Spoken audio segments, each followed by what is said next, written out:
Здраво на сите, моето име е Петар Бралаковски и денеска ќе имам честа да го модерирам денешниот подкаст со наслов Младите и соочување со минатото. Тема која е од исклучителна важност, меѓутоа многу ретко, ако и воопшто се дискутира или во рамки на образовните институции или општо во јавниот дискурс. Денеска гости во овој подкаст не се Марија Крстевска, која што е председателка на Националниот младински совет на Македонија и генерална секретарка на Центарот за интеркултурен диалог, како и Бленди Ходеј од Форумот за образовни политики. Младите и соочување со минатото. Се чини дека младината низ Западниот Балкан е преоптоварена со товарот од минатото. Честопати причините за меѓуврсничките тепачки и незгоди, етничката линија, национален набој и ксенофобија. Иако со текот на годините овие не били настани се поретки, сепак од време на време се појавуваат нови случаи на млади луѓе кои својот бес и нервоза го истурат врз своите ученици, кои се поинакви од кругот во кој тие припаѓаат.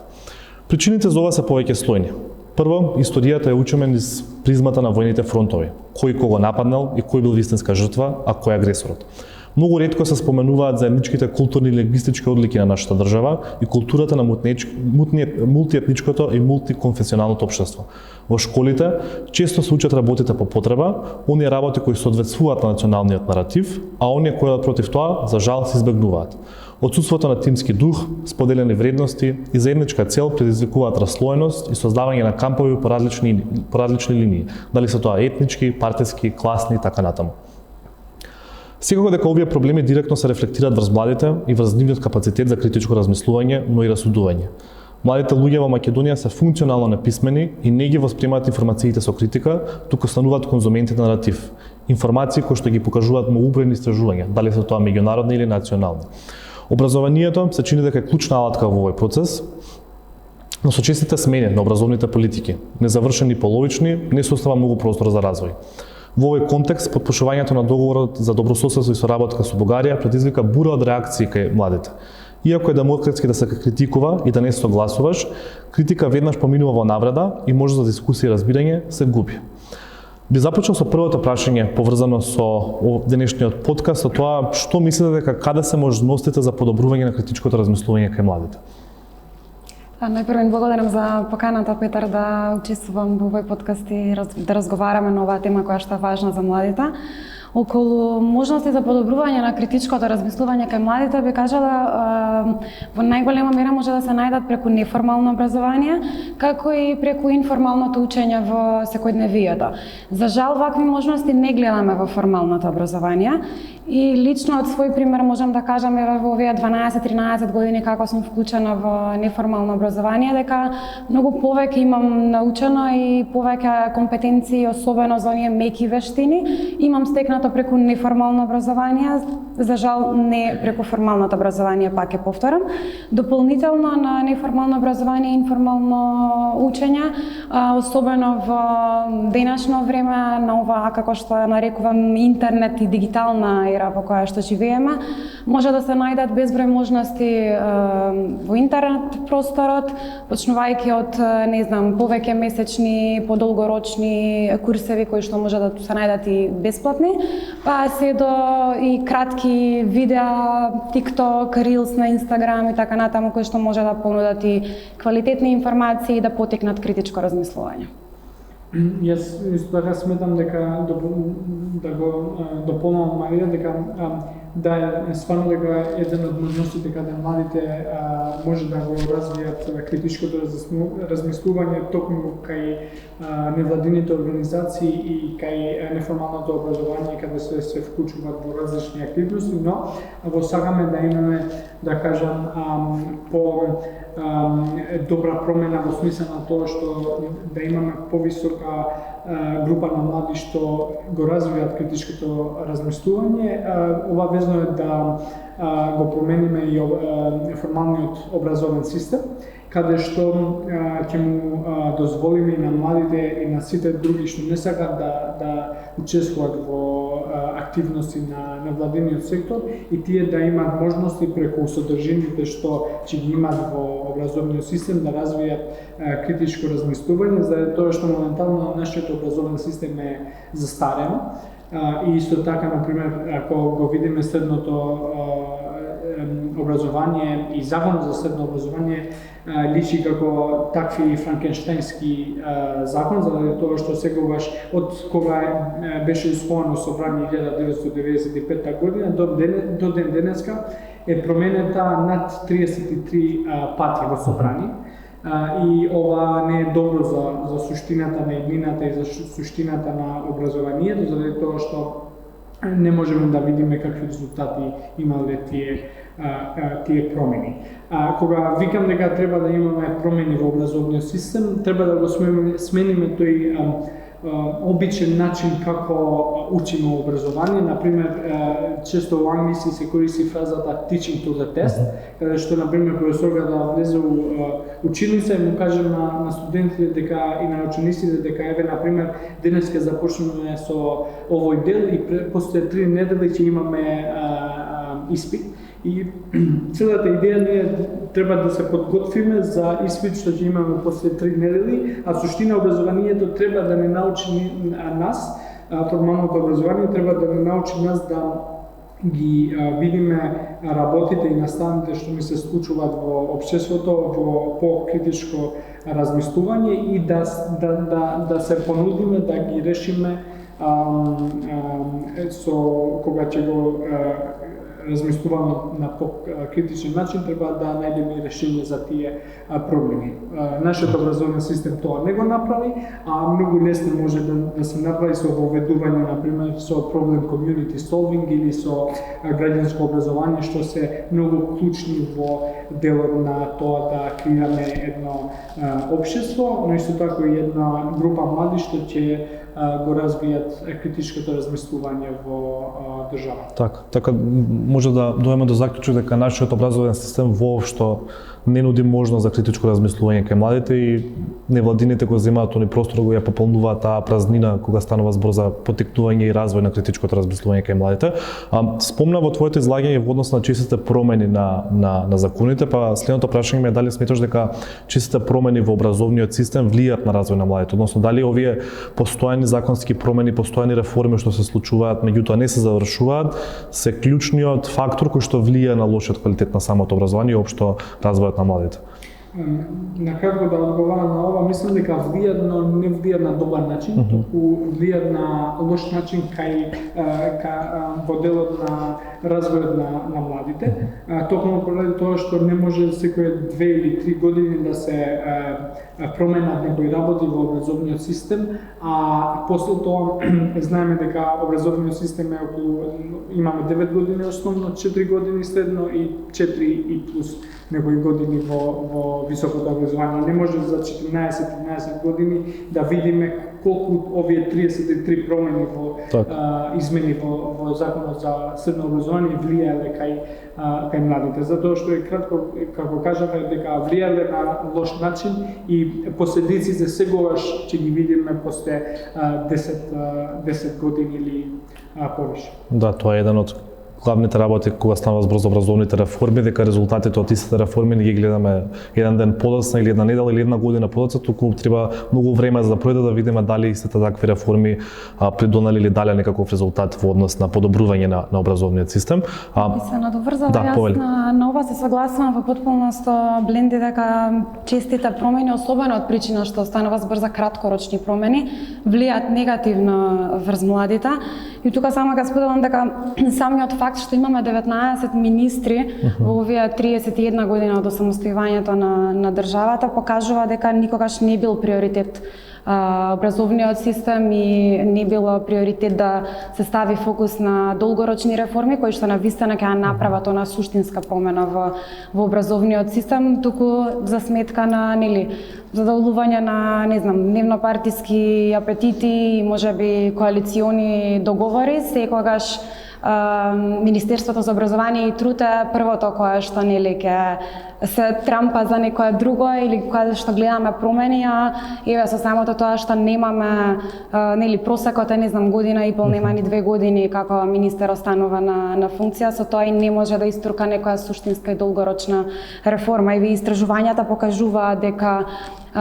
Секогаш лошиот квалитет на образование, формално образование кај нас се става во топ 3 причини зашто и младите се заминуваат од државата. И во едно скорешно истражувањето за младински трендови кои што Агенција за млади и спорт го спроведе пролет оваа година, покажува дека дури 68,4% од испитаниците, станува збор за млади луѓе 15 до 29 години, имаат негативен став кон образованието. Така.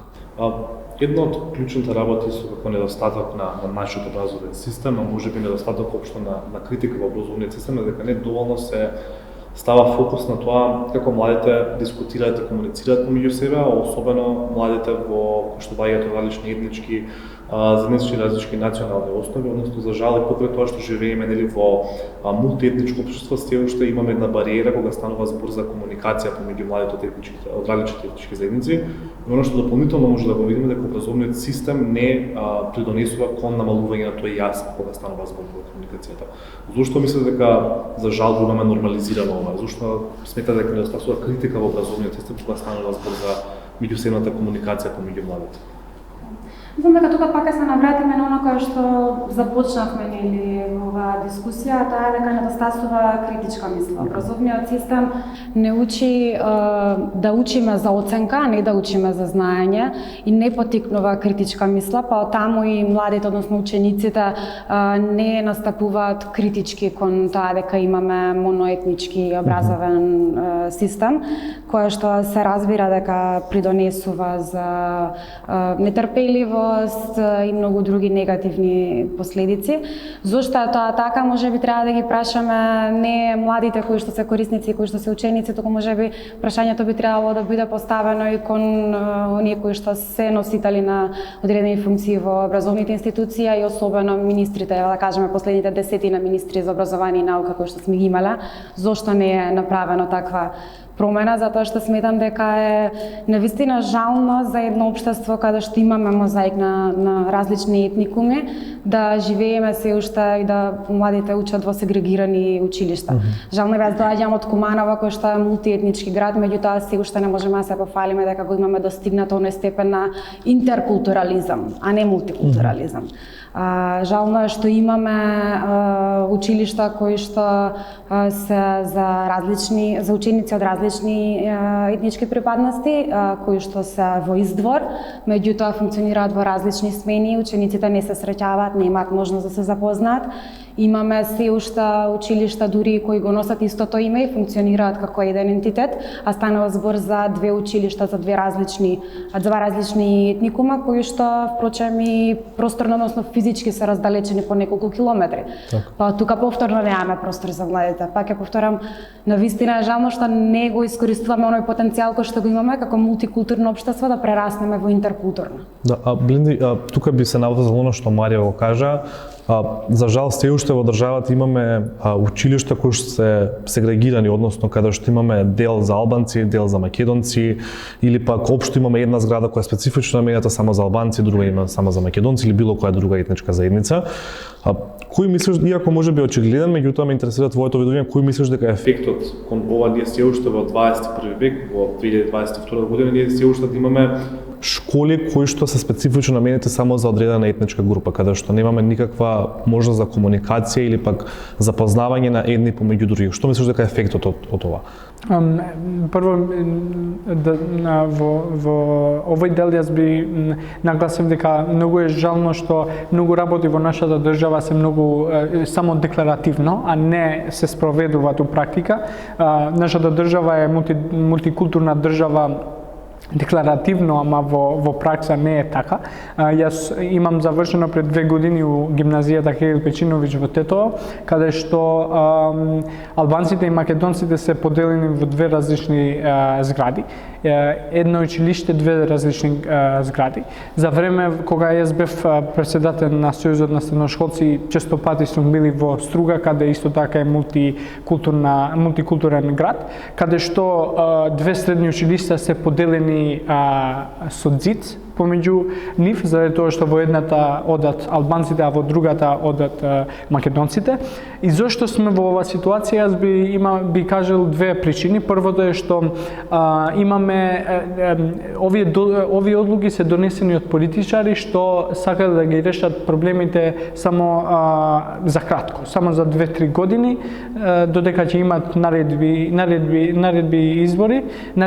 и ќе бидат пак избрани и ќе продолжат со таква политика. И не сакале да го решат проблемот во долгоречен рок. И вториот проблем зашто сме во оваа ситуација е токму поради тоа што ние сме во 2022 година, уште сметаме и правиме политика со умот на 1993 или 4 година. Ние треба да почнеме да размислуваме дека сме во една ера каде што треба да се доближиме, треба да знаеме дека треба да почнеме да живееме заедно, не да ги поделиме.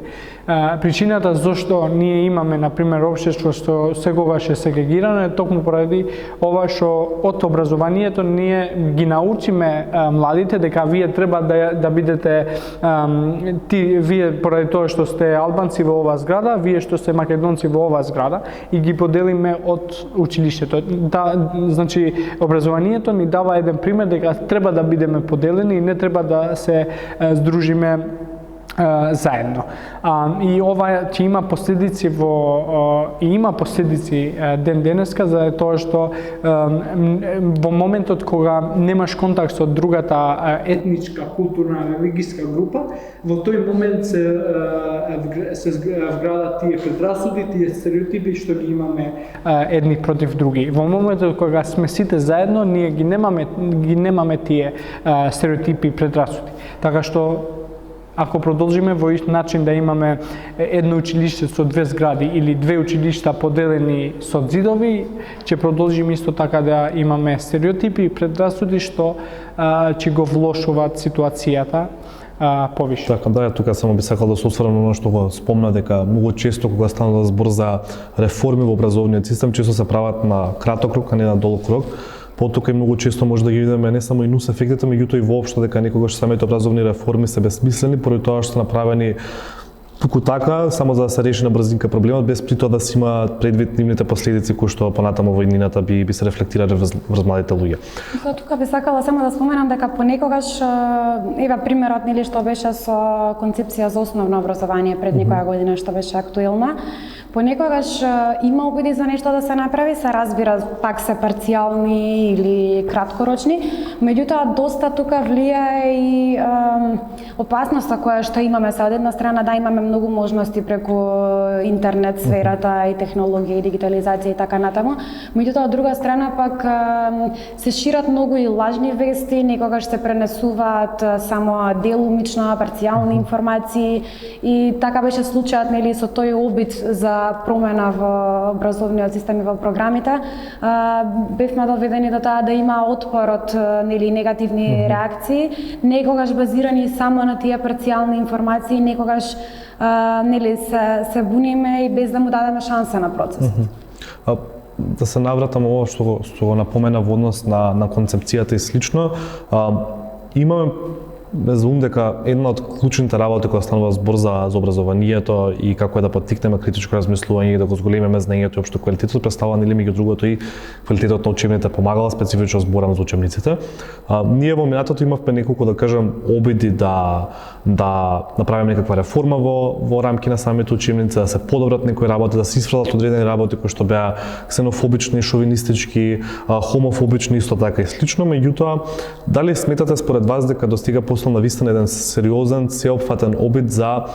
целосно ревидирање на учебниците кај нас, особено ако се има предвид дека дел од учебниците кои што има проблематични содржини беа отстранети или односно беа сменети содржините таму, меѓутоа сепак и денеска сме сведоци баш и актуелно тоа се уште во однос на учебниците дека ние се уште имаме учебници кои што не само што имаат ваков вид на материјал, туку неретко содржат и целосно невистинет материјал.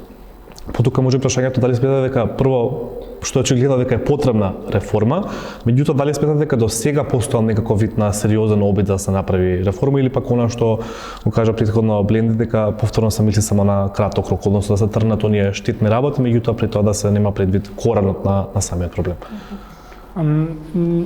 Сега проблемот со учебниците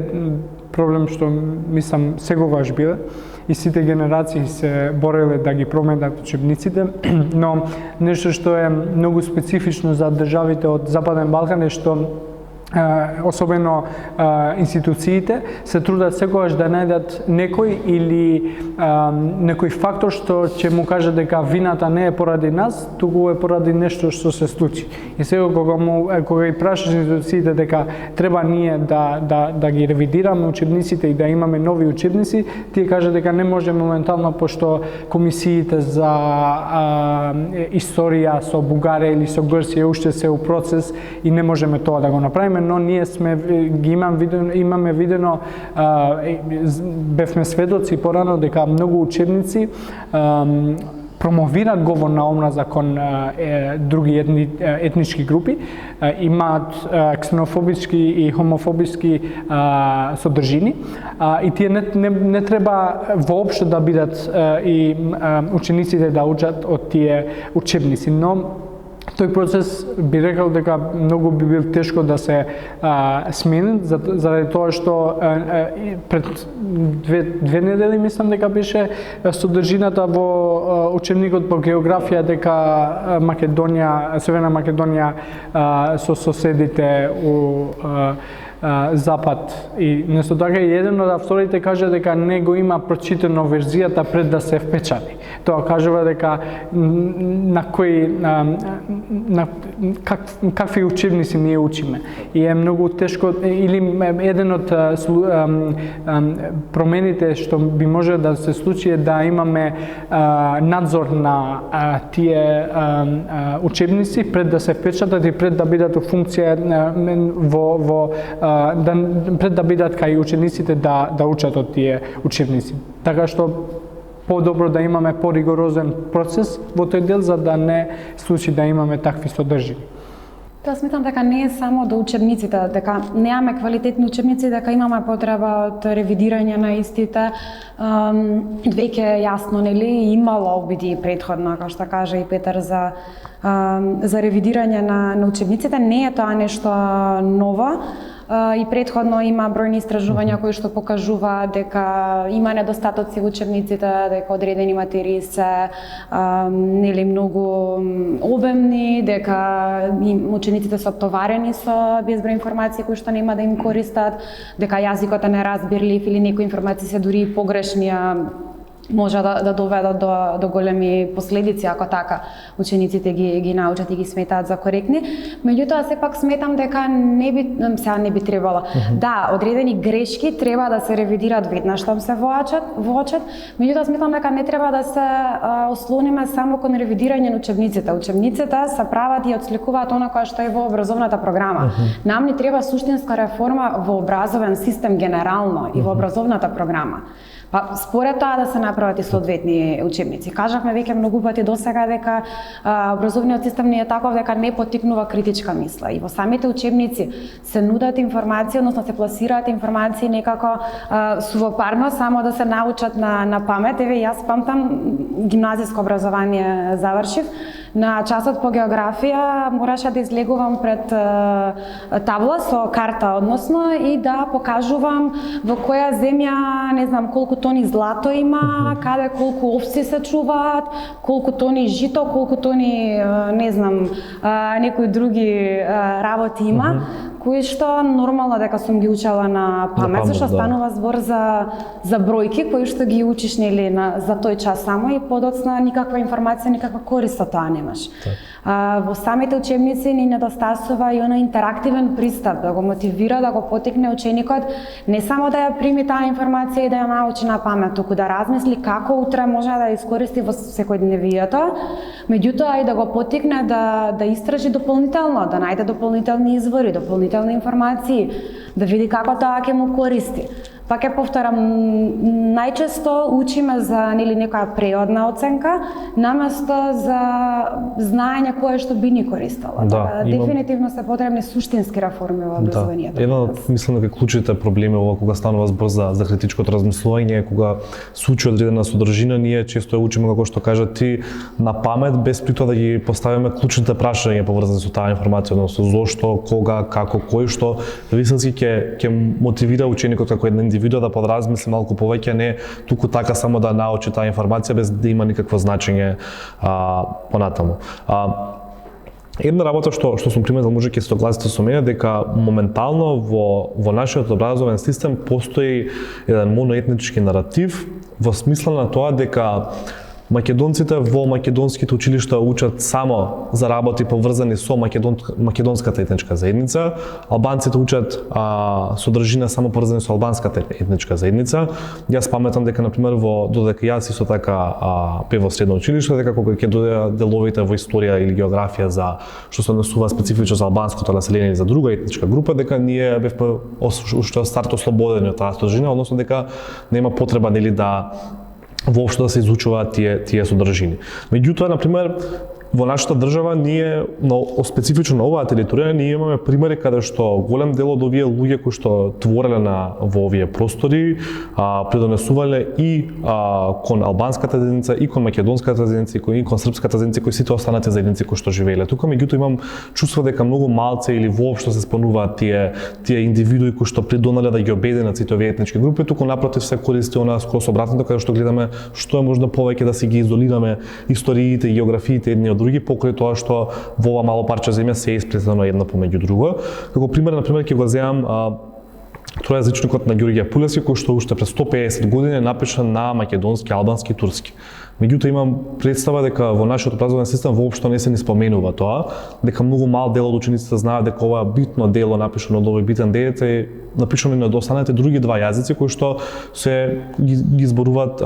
останатите етнички заедници во нашата држава. Па сега можеби прашањето, односно одговорот на ова прашање е очигледно, меѓутоа прво дали сметате дека нашата држава промовира еден моноетнички наратив и доколку да, зошто сметате дека тоа е така? Јас сметам дека да, особено во основно и во средно образование се види дека државата промовира во некој моноетнички наратив во и содржината на тоа што ние учиме. Добар пример покажа дека, на пример, кога и јас у средно, кога требаше да учам нешто за македонската историја, професорот по историја сегогаш правеше скип на тој дел и ни каже дека окей, не е важно ова да го научиме за македонците, а истото се случи и од македонската страна за некој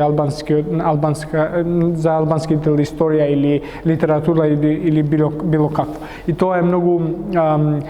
недобро за тоа какво општество сакаме да градиме. Заради тоа што ние развојот на младите креираат некој персоналитет во време кога се во средно образование, и ако од тој период ние ги научиме младите да развијат таков моноетнички наратив, нема да имаме добра иднина во државата. Нешто што е исто така многу лошо што го имам приметено во средното образование, особено е што има исто така и професори што не само го промовираат моноетничкиот наратив, така што и шират и промовираат говор на омраза против одредена етничка група што живее во нашата држава. И ова е многу исто така не лошо, туку и ризично за нас, заради тоа што еден професор и наставник што треба да биде пример за учениците, за студентите, не треба ниту да размислува такви работи, не да говорува гласно. Да. И тоа е нешто што институциите треба да земат некои мерки против одредени групи и одредени професори што не помагат во делот на тоа да имаме интеркултурен општество. Така, Марија? Да. Не би генерализирала нели до толку дека државата промовира некој моноетнички пристап генерално, така да кажам, заштото сепак сме мултикултурна држава, еден мозаик на различни етникуми, ама пак ја повторам дека се уште не сме можеби дораснати и зрели за оној највисок стадиум на интеркултурализам, да го покажеме на дело. Инаку се согласувам со Бленди, нели покрај она која што го разговаравме, сегрегација и физичка одделеност на училишта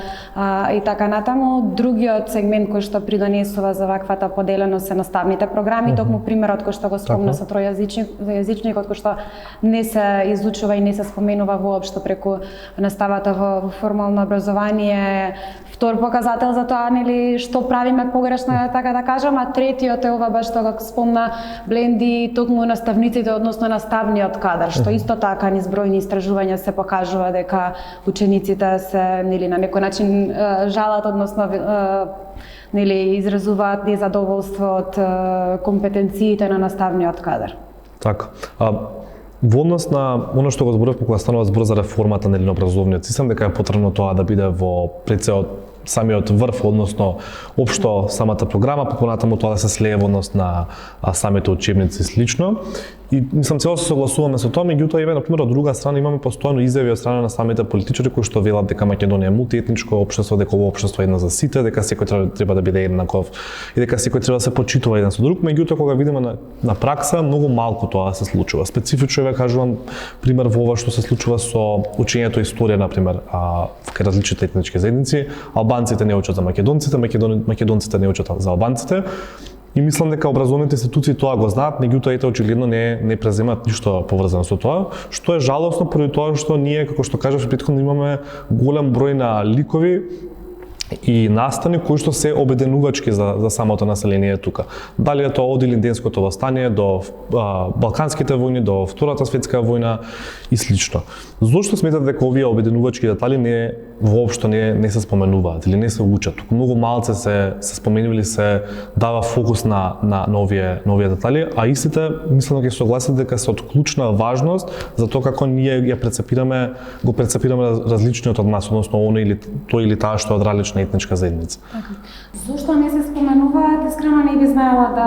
да кажам. Како лаик на ова прашање, мислам дека треба да биде насочено кон оние кои што се одговорни за креирање на наставните програми, зошто еве при толку можеби обиди за реформи во образование и покрај тоа што се краткорочни, никогаш не е дошло до таа да се ревидира и да се вклучат ваквите, меѓутоа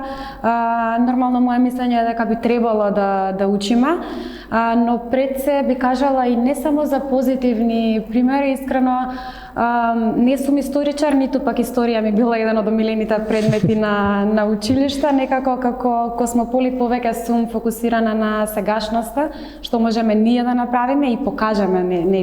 не само декларативно да зборуваме дека сакаме интеркултурно општество или дека имаме, и некако повеќе во сегашност, меѓутоа со поглед кон иднината, така да без оглед на тоа дали во минатото имало повеќе битки или повеќе примери за заеднички живот. Еве јас и Бленди, например, како млади личности овде, не ни знаеме, например, можеби мојот прадедо и неговиот прадедо дали се дружеле или се бореле на различна страна. Тоа е нешто кое што се случило во минатото и ние не можеме да го смениме. Меѓутоа, двајцата во сегашност можеме да покажеме дека еве прекрасно соработуваме, дека можеме заеднички, имаме многу заеднички интереси кои што не прашува тоа дали Бленди албанец, јас сум македонка, машко, женско или не знам некои други разлики кои што ги имаме, дека заедно можеме да работиме и да се насочиме кон она кое што ни е заедничка цел. Така да според мене да, може да учиме многу од минатото, меѓутоа јас не би го ставила фокусот затоа што има и позитивни, меѓутоа има негативни работи кои што ниту едните ниту другите не можеме да ги смениме. Мислам дека треба да се фокусираме на она кое што го имаме во сегашност и некако да ставиме акценти да ги вреднуваме и негуваме разликите како наш најдобар адут, а не како нешто кое што би не правело непознати едни на други, кое што би влевало страф и несигурност или би се разгорувало во нешто уште повеќе во насока на омраза и конфликти. Нешто што би надополнал во овој дел, се согласувам со Марија дека одговорот зашто не се учат тие примери или тие делови што се важни да се учат, очигледно треба да се бара од институциите, од наставниот кадар, тие го имат се надеваме дека го имат одговорот, но важно е да имаме да го промениме наративот во смисла на тоа што не треба више да се фокусираме толку многу на работите што не поделат нас. Треба да се фокусираме повише на работите што не обединуваат како граѓани во оваа држава и во тој начин би можел да имаме подобри резултати. Заради тоа што не треба да го перцептираме мултикултурната држава и има делот на тоа што имаме повише јазици и повише етнички групи во нашата држава како закана. Јас спротивставно мислам дека тоа е богатство за нашата држава, да има повише етнички групи, повише културни групи, а не закана за нас ниту како општество, ниту исто така како држава. Така, се согласувам целосно со двајцата. Марија она што го спомна дека треба се фокусираме на сегашното континента, мислам тоа е сосема право, меѓутоа имам чувство дека некогаш проблемите со кои се соочуваме сега и товарите кои што ги имаме ние како млади луѓе се производ на работи кои што се од самото минато. И не знам, според мене, за дека не се расчисти во однос на самото минато, можеби, не нужно значи дека не можеме да идеме напред, меѓутоа и тоа е еден од клучните фактори кои што ќе придонесат кон поголема комуникација и поголем соживот помеѓу младите луѓе во нашата држава. Сега, Бленди, она што ти спомна во однос на обединувачки фактори, слично, дали можеш да мислиш дека туку повеќе се учи заедничката историја, не само помеѓу албанскиот и македонскиот народ, туку општо помеѓу сите народи кои што живеат во оваа држава, дека како млади луѓе ќе имаме поголема слобода да дискутираме помеѓу себе. Не сметам дека само да зборуваме за заедничката историја би помогне во овој дел. Јас мислам дека да имаме у пракса мултикултурна и интеркултурна општество, тоа би се случи само додека ние нема да бидеме разделени, туку ќе бидеме сите заедно и ќе ги избориме сите овие проблеми. Како кажав порано, дека во моментот кога ние не се вдружиме заедно, ние имаме предрасуди и имаме стереотипи. За да ги немаме тие работи и за да немаме некој говор на омраза едни против други, ние треба да се здружиме заедно. Во формалниот образовен систем тоа не се случи, никогаш не се случи. Во неформалниот образовен систем тоа се случише и се случи, продолжи да се случи, ние сите да бидеме заедно. Јас најдобрите другари, македонци другари ги имам, почнав да сме другари од размени, различни проекти што бев заедно за време на средното образование и мислам дека треба да се промовираат повише и да има повише неформални активности за да ги обединиме сите етнички групи и да почнеме да збориме за различни работи без да се спомне прво историјата. Историјата може после да биде друга тема што би го дискутирале како млади. Заради тоа што ако чекаме сега дека формалното образование ќе се смени, ќе ни треба 20-30 години и ништо немаме да добиеме. Така што треба некогаш ние да направиме нешто конкретно во овој дел и да не чекаме другите да направат нешто што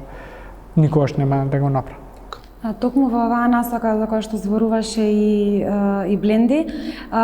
не знам да кажам дали е најправилниот пристап кој што го имаме, меѓутоа се покажа како многу успешен во овие 16 години како Центар за интеркултурен диалог работи на воспоставување на тој мост помеѓу различни етникуми во Куманово како една од најголемите општини, меѓутоа мултикултурна општина, каде што сепак постои сегрегација во формалното образование. Она кое што ние, пристапот кој што го имаме е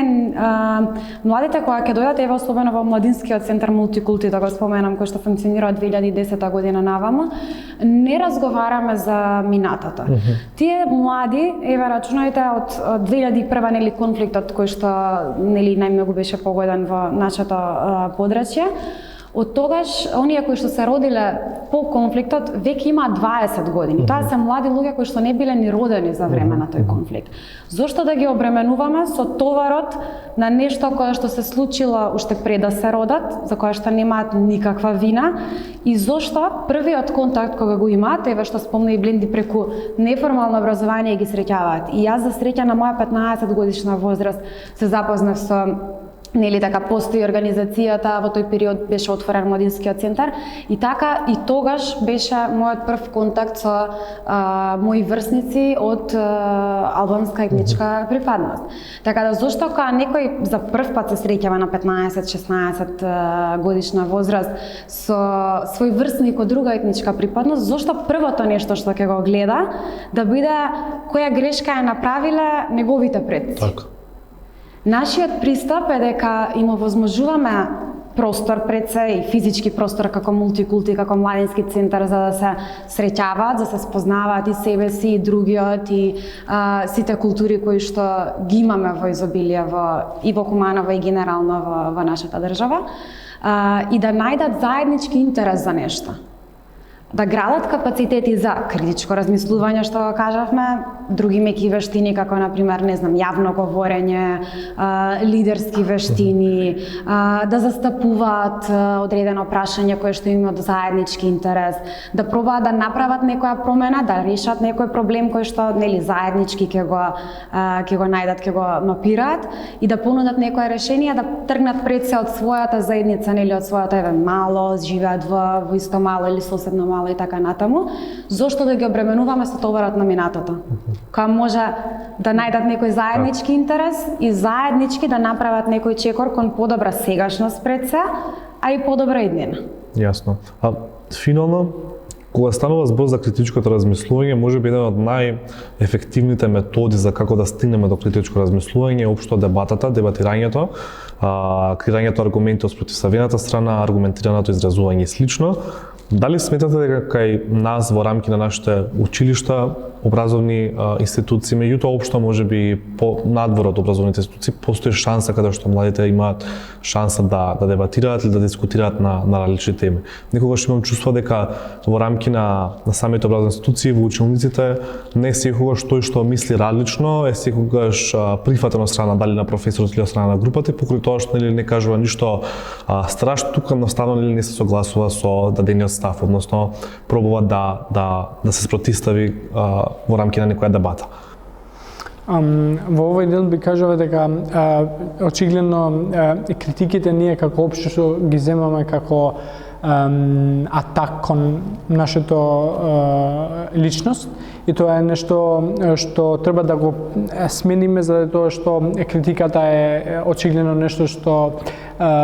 треба да го земеме како нешто да се подобриме како група или како личност. Очигледно во образовниот систем ние немаме некој простор каде што ќе може да се креират или да се подобруваат тие вештини на младите да дебатират. Ние како форум за образовни промени пред 2 месеци ги имаме отворено Центарот за младински активизам од Тетово и му обезбедевме и на младински образовен форум таму да одржи дебатните клубови и сме импресирани на тоа колку интересно му е на младите да научат како структурно треба да аргументираат некој проблем или некоја тема и е многу важно работата што например различни младински организации го направаат во овој дел, инаку треба да се направи исто така од формалните образовни институции. Така што мислам дека помногу добри работи направиме ние како невладини организации од како институциите што се платат за тоа да го направат. Ние како невладини организации не сме платени од даночните обврзници да направиме толку работи за општеството, туку иако ние направиме за тоа што веруваме дека треба да се направи такво општество што ќе има критичко размислување, што ќе знае што е дезинформација и што е, ќе знае како да му каже дека на професорот дека окей, вие не треба како личност да ширите говорна омраза против другите етнички групи, ќе знае да каже и да му даве предлози на институциите и на различни групи како може да се подобруваат различни работи и тоа е за што се бориме како активисти или исто така како невладини организации. Се согласам, нели прашањето почне за дебати конкретно дека придонесуваат кон развивање на критичка мисла и преку такви форми може и да се нели зближат и да се запознаат нели со еден збор викаме велиме другиот. Меѓутоа се согласам и со Бленди дека невладиниот сектор и преку неформално образование се нудат многу повеќе можности отколку во формалното образование, конкретно и за дебата и за такви можности. И нормално дека и ќе продолжиме како граѓански сектор да бидеме коректив на многу работи, помеѓу кои да ги пополнуваме и оние дупки од формално образование. Меѓутоа тука има една клучна работа која што мора да ја сватиме и покрај тоа што вакви можности ќе продолжат да се нудат преку неформално образование, не може целосно да се замени формалното образование, се разбира. Пред се, први ни формалното образование е задолжително, додека неформалното образование се базира на волонтерска основа, односно нели волонтерскија кој сака да учествува, кој сака, меѓутоа и кој може. Така да не може сите да се опфатат, колку и да сакаме ние, представници оние кои што работат нели во граѓанскиот сектор, сепак не можеме да ги опфатиме сите млади за разлика од формалното образование кое што е задолжително, а впрочем и опфаќа еден голем дел од периодот нели од нашиот живот, од период на еден млад човек, додека се гради, додека се развива, нели по дефолт во формално образование. Така да дефинитивно пак ќе се навратам и на почетокот и на она поинта која што упорно ја повторуваме, а тоа е дека ни се потребни суштински реформи во формалното образование, за да градиме меки вештини кои што ќе им помогнат на младите, нели да се развиваат и лично и професионално, а една од многуте е развивање на критичка мисла, која што дефинитивно мора да почнеме и да се работи на тоа. Така. Фала ви на двајцата многу за одличниот разговор кој што го имавме. Сметам дека работите кои што ги дискутиравме ќе допрат до оние кои што најмногу се засегнати пред се образовните институции и она што сметам дека е суштински клучно да работиме заедно е кон тоа да развиваме критичката мисла кај младите луѓе, меѓутоа уште поважно да придонесеме кон намалување на бариера кога станува збор за младите од етничките заедници. Фала ви уште еднаш.